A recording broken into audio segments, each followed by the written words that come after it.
Hello, everyone. Did you guys have fun getting through those lines this morning? We appreciate you guys fighting through it to make it here to our conference session today. I'm Jacob Williams. We're the Terabytes, Team 4561 out of RTP, North Carolina. And we're here to tell you today about how we make a big STEM impact on a 12-foot field. So a little bit about me. I am a 4561 alum. I graduated high school in 2018. I went to college at North Carolina State University. When I graduated in 2022, the week I graduated, I came back, I said, do you guys need mentors? And I've been a proud mentor ever since. And actually this season, I became lead coach, and I'm proud to be a Terabyte. Another thing that I'm proud of is, oh no. So another thing, we'll see in a second, but another thing that I'm proud of is that about 3 years ago, I got hired to work for Experiential Inc., which is the nonprofit that does XRP robots, if you've seen them. So if you look at the bottom of your XRP robot, you see some initials, JW, that's me. Are we having some technical difficulties? Technical difficulties. But yeah, we're not here to talk about XRP today. We're here to talk about MiniFRC. MiniFRC is how we make a big STEM impact on 12-foot field. It's a robotics competition that we started 10 years ago. Every year, our students scale down the FRC game to play in the off-season. And the purpose, the reason why we do this, it's to create a competition that gives people new to robotics a low-stakes way to get started, to solder their first wire, to write their first line of code. The big robots can be scary to 9th, 10th graders, or it can be even scary to new mentors. Parents coming in who've never touched a robot before, but they want to. So that's that low-stakes way to get people excited about robotics, boost confidence, and bond with our community. We invite people not just from first teams all over our state, but people come from Georgia, from Virginia, and further to come to our MiniFRC competitions.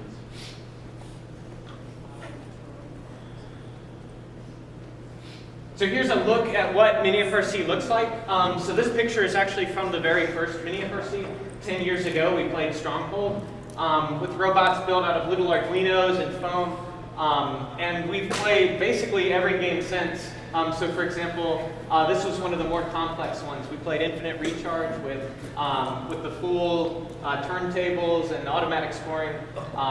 So we take it seriously. We played every game. Let's take a look at what some MiniFRC robots look like, the robots people build for our competition.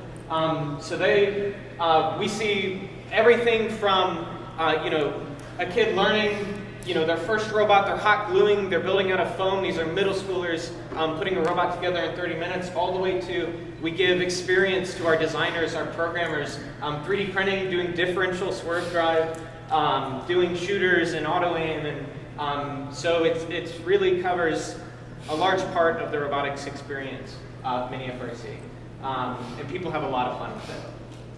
So that's what MiniFRC is, that's what it looks like. Another thing you should know about Terabytes is that it's a student-led team. With that, I would like my cherished students to introduce themselves, and they'll take it away for the next slides. Hi everyone, my name is Lena. I'm the student outreach lead for the Terabytes. I'm also the vice president of events for the Doyen Inter-Team Council, which is an organization in North Carolina that works to empower women and non-binary students in STEM. I'm also the current MiniFRC project manager for the Terabytes. Hi everyone, my name is Carissa Tai. I'm the team's current team manager, and I'm also the previous outreach lead. That being said, I have a lot of experience of running and having the organizing background of managing MiniFRC. I'm Sam. I'm a programmer on the Terabytes. I make the FMS, which is the field management system, so like the scores, the sound effects, the time, all that cool stuff. I'm also the MiniFRC camp lead. It's like a program we do every summer to get like even younger kids doing MiniFRC. All right, so let's dig a little deeper. So a little more on MiniFRC. The purpose of MiniFRC is to teach STEM to those that really want to learn and don't really have those opportunities in their community. We work to inspire kids early, doing teaching skills like soldering, wiring, coding, and building their first robot. A little background on MiniFRC as well is that this came from an idea from Team Pyrotech, FRC Team 3459. They really introduced the Arduino-based idea, and we had some now alumni or mentors take on the idea and improve it with our team's founding mentor, Tyler Blesch, introducing it to the team known as BuddyBot or BabyBot. And from then on, the students on the team at that time graduated, became alum, and formed Alfredo Systems, which helped develop MiniFRC to be the game we know today. MiniFRC officially was created in 2016, and we've had 15 events since then, twice a year, one in the summer and one in the fall, including MiniFRC special edition iterations. So how do we host? This splits into really 3 parts that we're going to talk about today. The first being the game manual, second being field and build guide, and also the FMS. These are all clickable links that you guys can utilize if you guys choose to host this on your own time. We'll be sending this out over Chief afterwards, and there will be a link to that. But we're going to go a little bit more in depth with that. So firstly, with the game manual. So everyone here is probably familiar with the 200-page game manual source when kickoff releases, and you're like, oh, I got to read through all of that. Ours is 8 pages. So take that for a grain of salt. But we actually simplify the game manual in a way that can be played on a 12-foot field. The way we do so is that some of it can be just copy and pasted. A lot of the score points for MiniFRC Crescendo was basically a copy and paste scenario, but there's a lot of creative liberty that we can also take. For example, with MiniFRC, Reefscape, it wouldn't make sense for a human player to pick up the algae, squirt it in the processor, and just shoot it in the barge if you can sit right next to it and there's no fun in just dropping it in. So we created the Abyss, which looks like this. If you can see that oval on the other side, essentially the human player would sit on this side. After the robot squirts the algae into the processor, they can throw it across the field and score it in their own way. This is some of the creative liberties that we take in customizing MiniFRC, in this case Reefscape, to be our own. So over here is a picture of our 12-foot field. Each year we have a new field that looks kind of like this.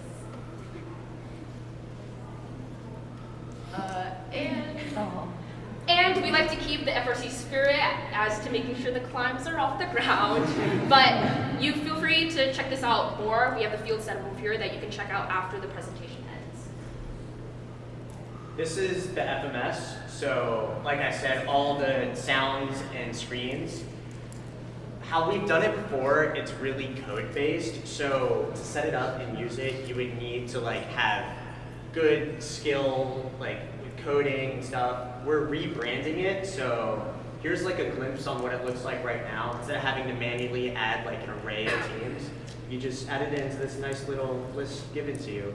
Here's what it looked like the years before. We're currently in the process of rebranding it, so we don't have that much, but by the time MiniFRC comes around, we will have it, which is really cool. It's really important because it makes the event look super cool. It's not really as immersive without timers and sound effects, so we try to make it as similar experience to FRC as possible.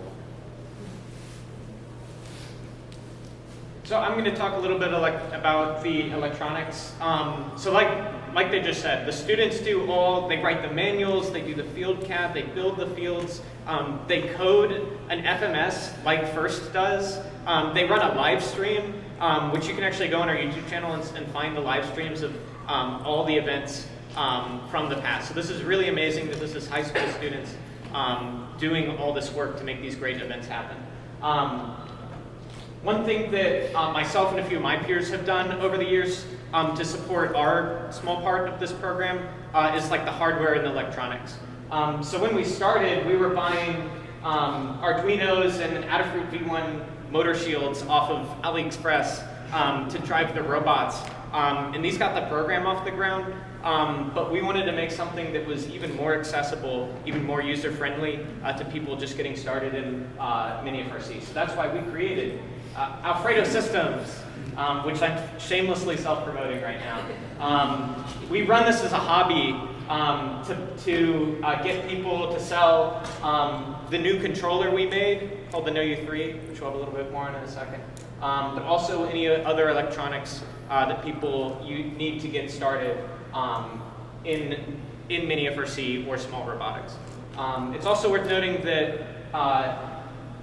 the rules don't say you have to use these parts. You can use whatever you want. You could use a Raspberry Pi. You could use an RC car if you wanted to do MiniFRC. This is just an option for people who want a simple, easy-to-use system. So yeah, we have a website. We have a web store. I'm an electrical engineer by trade. So I'm very proud of the Know U3. This does all the motor driving, servos. You can plug encoders in. People have done vision with the quick port. So really, the sky's the limit with this. And we have a kit of parts with like a standard, motors, battery, cables to get you started. And we have some here. So that's everything you need to get started building a MiniFRC robot. Very cool. And we also have tutorials and documentation. So step-by-step guides how to get started with the platform. We have Arduino libraries that fully support everything. We have stickers. We have hardware documentation, how the board works, what are the important parts of it. And we have Pesto Link, or Pestle.inc. I didn't want to spend $400 a year for the pesto.link domain.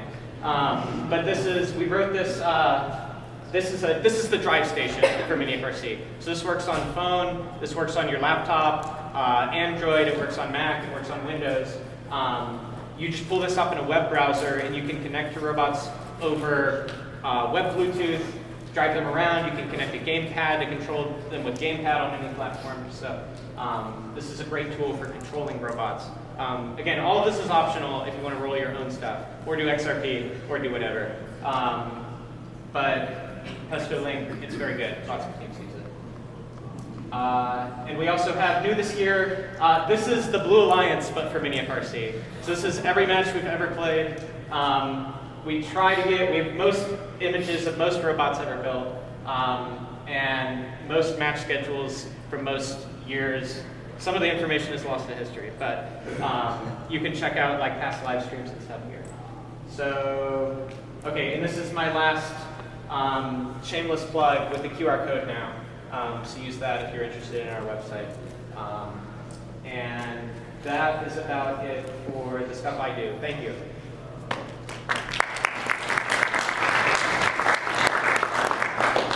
So our presentation still has a little bit more to it. We want to highlight that we've actually been able to scale and expand this to other countries. This first picture is MiniFRC in Singapore, which they call macro FRC. Nice play on words there. We also have MiniFRC held by another local First North Carolina team, Optimus Prime 322, and they use it during the off season to make sure that students can learn these fundamental skills. And also, we have it in the Double Box, which is in New England, up north on the East Coast, and they also did it for their off-season challenge. We recommend it heavily for students and rookies and new people to get engaged in, as we said earlier, write their own first line of code, wire their first wires, and get into it. All right, some factors to consider. Yes. So we engage students by setting up flyers and like announcements around the area so they can like come in and be at the event. It's really cool. We have so many different like ways of reaching out. We also get grants from the community and sponsorships. So we ask around the community and people who want to give in, come in and like talk about the stuff they do at our events, and it helps us host, which is really cool. We have a bunch of really cool like awards we give out, which are our own, some of them. We have the Byte Award, which is like the Terabyte Award. It's like you're cool and you have a nice robot and you show good team spirit. The Judges Award, not really sure what that is, but I think it's like the judges like you and you're a good team and you show GP. A lot of these are GP. Complexity Award, some kid one year made like 3-wheel swerve drive, which is kind of crazy to fit on a MiniFRC bot, so obviously he won Complexity Award. Robot reveal, we have robot reveals, which are really cool. We just put them into the MiniFRC Discord, and we spend hours going through every single one until we find one that's like obviously the coolest. engineering inspiration. It's kind of like complexity, but not as complex. And then MiniFRC is the funniest robot. One year we had a robot, I forgot the name of the bot, but they had an American flag and were blasting the national anthem on their bot with a phone. We really appreciate teams like this. It's always fun, and there's never like a dull moment in MiniFRC. So with that, we have a few pictures to show how this works out. This is about the engaging students aspect, what one of our build days look like. Build days, in terms of MiniFRC, refer to the days that we invite all of the participants or alumni or veterans to come to our lab space, and they can use all of our tools to use to make their robots. So in this case, I think this is one of our kickoff events, but we also have other days where it's dedicated for just building their robots, and then we have lots of veterans that come over and help them if they need it. This makes it a lot better for like kids who want to make these cool, really awesome robots, but like the machines, like soldering irons are like $50, or like all these expensive parts. Since we're like an FRC team, we have these just lying around, and it's awesome. So we can help like people in our area get into STEM. Another thing we do is MiniFRC camp. I talked about it a little bit earlier, but going in deeper about it, we send out flyers at our outreaches and try and get like kids whose parents have to go to work for the day over the summer and they don't know where to send their kids. So they send their kids to us at 8 a.m. and we deal with them all day. We go through the whole process all 5 days of the week, progressively getting deeper into building their own MiniFRC bot. Until Thursday, they have their own fully functioning bot, and Friday, we have our super cool tournament for all the MiniFRC campers. All right, going in a little more on what Sam was talking about for sponsors. Sponsors are a really big way that we like to involve the community in MiniFRC. We get sponsors 3 different ways. One is like our local businesses in the area. A really big example is EcoVate 3D, which is a 3D printing company based in the RTP area where we live, where our school is. They come and they demonstrate their products, and we also have Amazon Women in Engineering. They're a big corporate organization, company that is involved in MiniFRC. They donate a large proportion of money to us that we are able to use throughout the year to fund MiniFRC. We also have other local businesses that come to promote their services, like Dr. Lawson's robot mini games, yes, where he brings his stuff to birthday parties and things like that, and we get a discount whenever someone that came from MiniFRC uses him at one of their events. So if you want to get your community involved in MiniFRC, this would be a good way for you to do it. And we have the awards section. As Sam mentioned earlier, this is kind of unique to both FIRST as a whole, but also MiniFRC. For these, we don't see the exact same awards as we do in like FRC, FTC, FLL, but it has the same mindset, and I think it encapsulates a lot of the first core values. Sam mentioned a lot on the first core value of fun. That's essentially what we're trying to encapsulate here. Something that hasn't been mentioned yet is that our kit parts are only $15. So making this barrier very accessible for students to overcome is really important to us, and we also have that knowledge barrier that we strive to overcome with having these build days and these veterans easily accessible for any of these people to reach out if they want to make their own robot. So this is an idea of the awards you're going to see and kind of a few incentives that people can get when they participate in MiniFRC. Of course, if you want to host your own, feel free to change this, but this is what we do as a team. Okay, so a little now on behind the scenes for the competition. The biggest part for all competitions and events always is the volunteers. It's definitely the most overlooked part of any event. Volunteers are needed for everything that we do in MiniFRC, and the rules tend to change year by year depending on what we need them for. This year, the rules for MiniFRC were these past rules. We have like a lot of roles. We have queue managers because people refuse to stop working on their robots and go to queue. Judges who go around and look deeper into people's robots to really see what the team is and what the robot is. We have visual audio managers. That's That's something. All the sound effects, all the screens. It's awesome when it works. It's not when it doesn't. Presenters, so like Jacob here, presenting, doing like MCs on the mic. Those are always fun. You always need people for setup because there's a lot. There's a lot to set up. As you can see, our huge field over here. This is awesome. Scorekeepers, we just have them in the corners on keyboards, pressing buttons every time like a score is made, I guess. And robot inspectors, so like weighing your robot and going around and making sure you're not illegal. So MiniFRC is a great way to get your team continuously involved in FRC in robotics. We have a lot of alumni that come back and volunteer at MiniFRC, so it creates like a pipeline for your team. Yeah. Cool. And these are some of the lessons that we learned as a team. We created this, and we've also gone through the brunt force of learning all the lessons to be learned. Something that we would encourage you guys to consider is that you need to reserve a space ahead of time.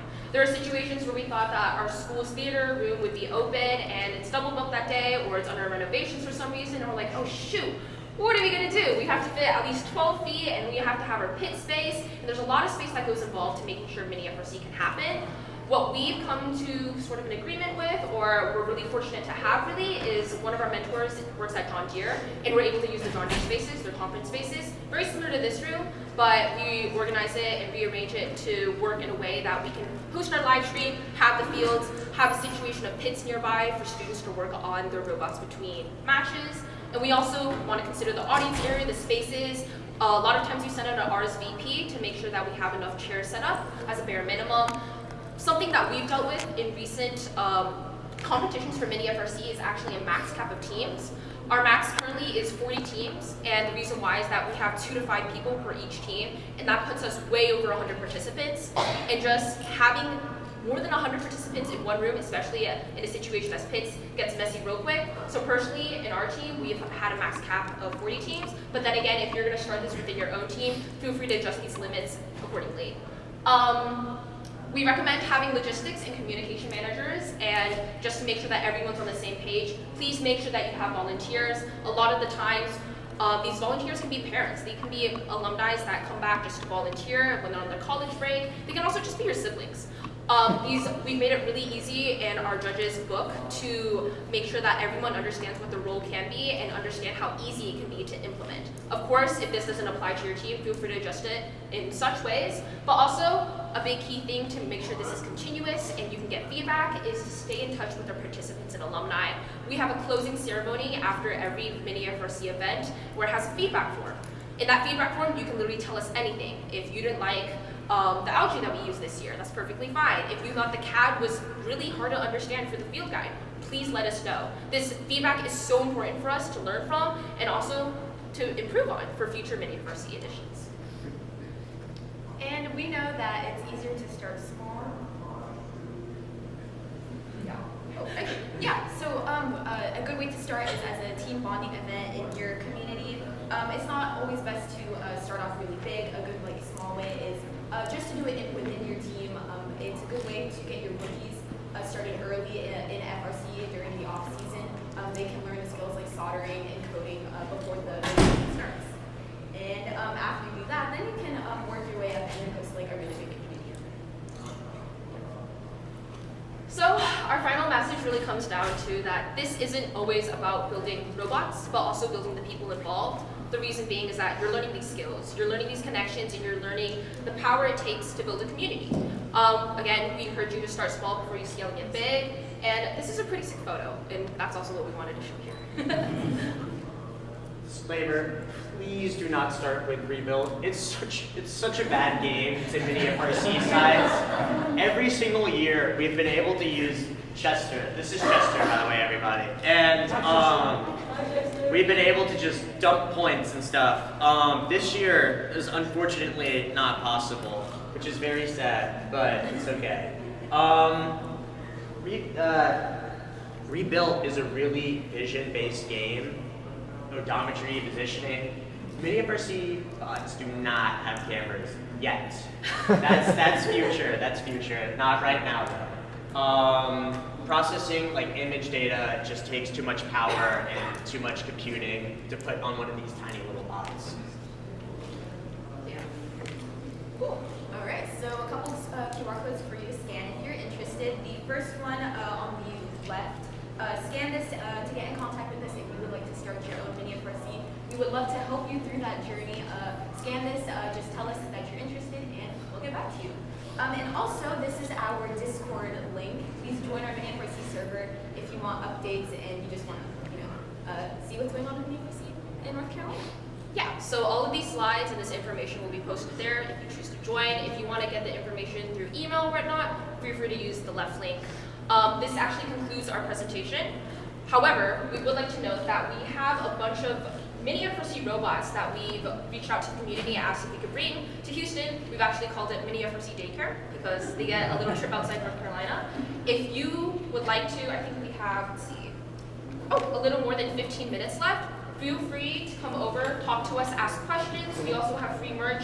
You can use these robots. Could we take questions right here? Cool. We can do Q&A first, but afterwards, do know that we can do MiniFRC robots on the field. Feel free to check out the field, and you can actually drive them yourselves. We also have some free merch unique to our team that anyone can take free of cost. And I think we'll start the Q&A session then. Yeah. What coding language are you usually, is it just Arduino C, or is it something else that you're running a robot on? Yes, exactly that. We use Arduino. Jacob very kindly made an amazing library, so it's really easy for newer people to get into it, but it's also extremely expandable. So if you are like a really amazing like programmer, you can get in depth as deep as you want. Yes. I noticed on your camp pictures you had some relatively younger students. How do you target them with something as kind of complicated as Arduino C? Well, we kind of simplify it down a little bit. We still let them discover it on their own, but it's not as like independent as giving it to like high schoolers or like advanced middle schoolers. When we go to these outreaches, parents like sign them up through like a Google form we have, and instead of making them make their own robot, we give them like options to choose. So like you can build this bot or this bot or this bot, and we help them go through the process of making their own. And then hopefully in the next years, they can make their own totally from scratch. Any other questions? Okay, feel free to come up to us. We also have a good amount of terabytes here that are welcome to answer any of your questions. But of course, we said that you guys can drive these MiniFRC bots. Feel free to check out the field as well. Also our merch. Again, any of us are welcome to answer any of your questions. And thank you for being here today.